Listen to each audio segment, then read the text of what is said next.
Okay. सुखो बुद्धानंदुपादो सुखा सत्थम मदेशना सुखा संघर्ष सामग्री समग्गाणं तपो सुखो। सुखकर है बुद्धों का जन्म होना, सुखकर है सद्धम्म की देशना, सुखकर है संघ का समूह में एकत्रित होकर तप करना, सुखकर है। इस सत्य वचन से आप सभी का जय मंगल हो, आप सभी का कल्याण हो, आप सभी का मंगल हो।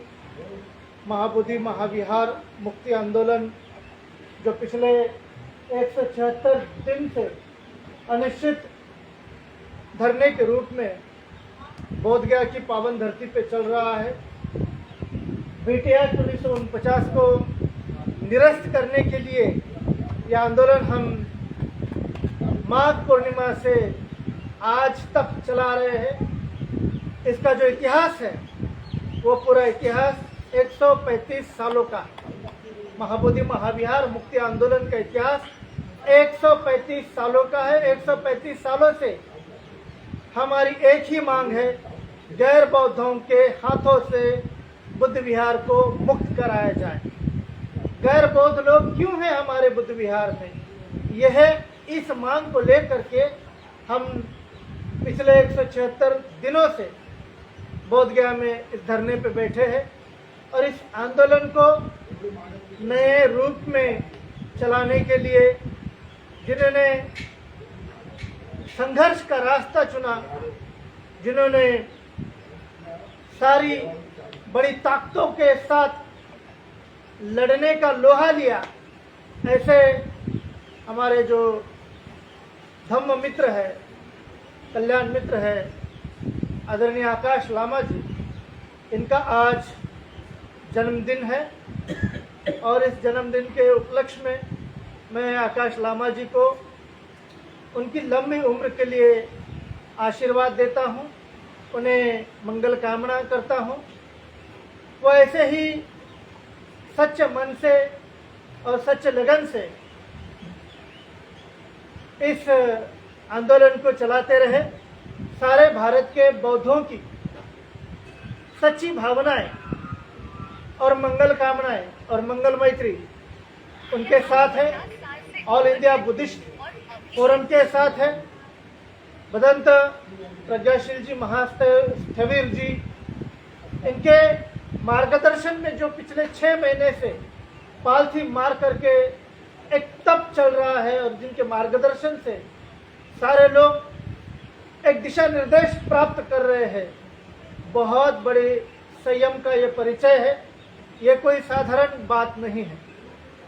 पिछले कुछ दिनों में, पिछले महीने में धरने से ही गया से थाईलैंड गया था। थाईलैंड में जाने का मेरा उद्देश्य दोहरा उद्देश्य था। एक तो मुझे निमंत्रण आया था थाई पार्लियामेंट से, रॉयल थाई पार्लियामेंट से, और थाईलैंड के पार्लियामेंट में एक बुद्धिस्ट कल्चरल एसोसिएशन जो गवर्नमेंट की ओर से चलता है, जिनका काम है भारत में और वियतनाम में बुद्ध धर्म के प्रचार और प्रसार के लिए जो भी कार्य हो रहा है उसका जायजा लेना।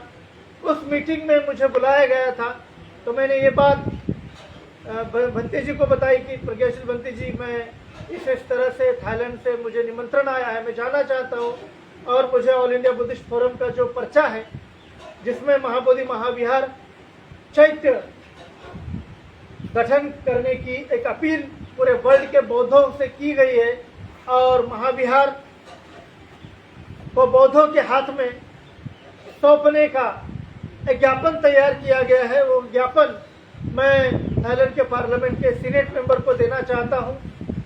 तो बत्ती जी ने बड़ा ही आशीर्वाद दिया, साधुवाद दिया, मंगल मैत्री दी, और उस बलबूते पर थाईलैंड में मैंने पार्लियामेंट में ये बात रखी। थाईलैंड के पार्लियामेंट में जो भिक्खु संघ का और सीनेट का जो सेशन था, हमें पार्लियामेंट में 1 मिनट के लिए जाने की अनुमति थी और बोलने की अनुमति नहीं थी, क्योंकि हम पार्लियामेंट के मेंबर नहीं है, हम केवल प्रेक्षक मात्र है, दर्शक मात्र है, केवल उसकी कार्रवाई देख सकते दूर से।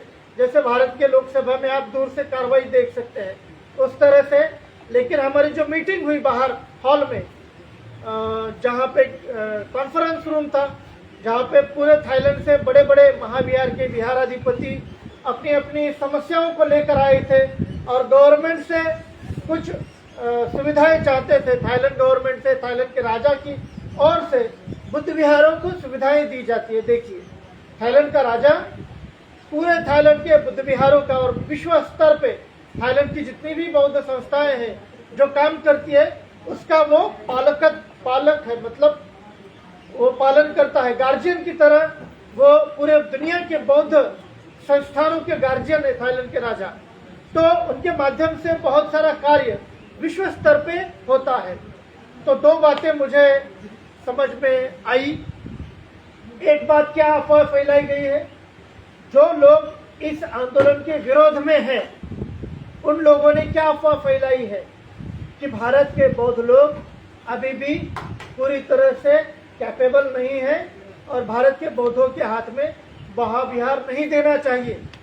ये बात विश्व स्तर पे प्रचारित की जा रही है कि जो आंदोलन चल रहा है, धरना चल रहा है, ये फेक है, ये ढकोसला है, ये झूठा है और ये डुप्लीकेट भंती जी लोग बैठे, जैसे भंती जी ने बोला है कि कुछ डुप्लीकेट भंते लोग बैठे हुए हैं और उनके खिलाफ प्रचार चल रहा है। तो ये प्रचार केवल बुद्धगया में नहीं है, विश्व स्तर पे ये प्रचार चल रहा है।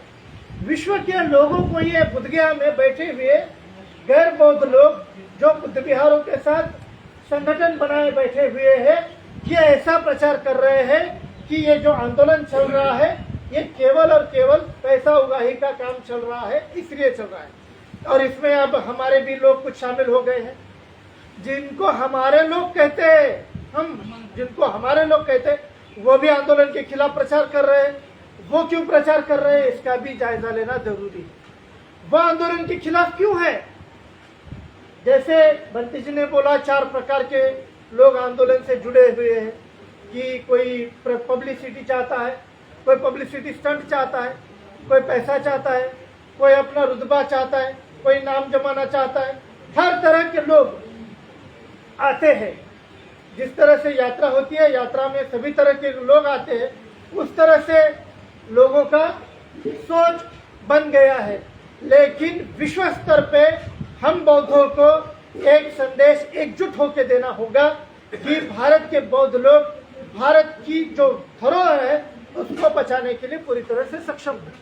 भारत के बौद्ध लोग भारत के सभी जो संस्थान है, जो प्राचीन संस्थान है, प्राचीन विहार है, इन सभी को चलाने में पूरी तरह से सक्षम है। ये पहला संदेश हमें विश्व के सभी बौद्धों को देना होगा, उन्हें विश्वास दिलाना होगा कि हम भारत के बौद्ध लोग एकजुट है, पहली बात। और दूसरी बात, पूरी तरह से सक्षम है।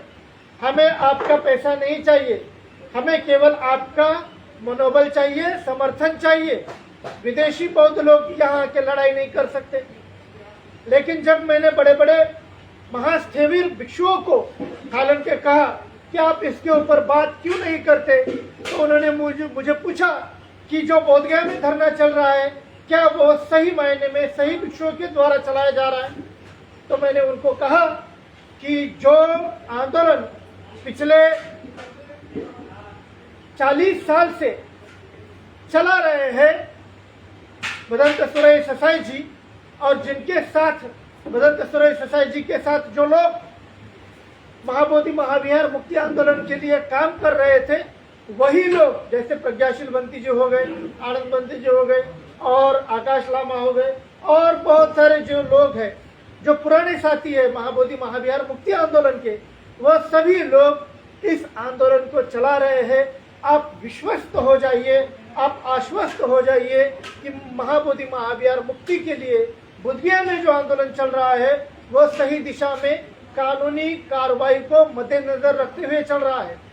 कानूनी जो लड़ाई है, सुप्रीम कोर्ट की जो लड़ाई है, वो लड़ने के लिए लीगल टीम काम कर रही है। और धरने पे, अनशन पे बैठे हुए लोग हैं, स्ट्राइक पे बैठे हुए लोग हैं, वो भी बड़ी मेहनत से, जिद से, विश्वास के साथ इस महाविहार के मुक्ति के लिए काम कर रहे हैं। ऐसा जब मैंने उन्हें कहा, तब उन्होंने मुझे कहा कि अगली जो मीटिंग जापान में होने जा रही है, महाबोधि महाविहार के मुक्ति का मुद्दा हम जापान में भी उठाएंगे। ऐसे जो विश्व स्तर की जो बौद्ध संस्थाएं हैं जो महाबोधि महाविहार मुक्ति के लिए चिंतित है, उन सभी का अधिवेशन विश्व स्तर पे जापान में होने जा रहा है।